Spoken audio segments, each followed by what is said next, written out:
Well, it seems that at 11:30, just after 11:30 p.m. last night, a car was driving the wrong way down a main thoroughfare in central Cairo. The Interior Ministry released a video showing the car moving the wrong way down the street slowly. It exits the frame, and then there's a large explosion on the screen. This is the deadliest attack in Cairo in more than 2 years, with at least 20 people dead. The blast was quite large and damaged the National Cancer Institute, which was right in front of the site of the accident.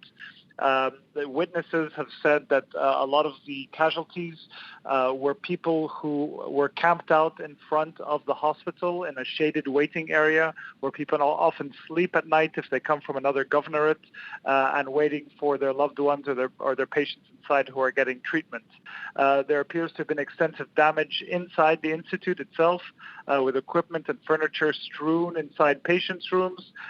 Dozens of patients who were receiving treatment inside the center have now been transferred to nearby hospitals. There's been smaller bombings over the past few months, usually by roadside devices. Those have taken place more often, targeting security forces, in 2 cases targeting tourists near the pyramids. But car bombs have been far rarer in the capital in the past couple of years.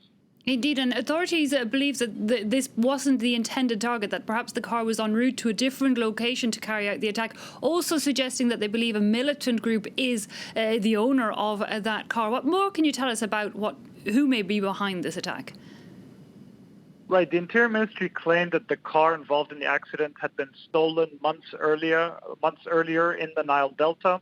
It said that the militant group Hassan was planning on conducting a terrorist attack on another target, and that it crashed instead into 3 cars in front of the hospital and blew up.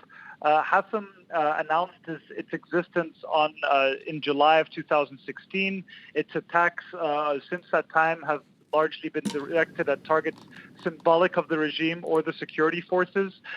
We have to also say that Hassan itself denied any responsibility for the attack. In a statement published several hours after the Interior Ministry's claims, the group expressed its condolences for the victims and stated that it's focused its attacks solely on the regime and not on what it called innocent civilians. And no other group has claimed responsibility for the attack so far.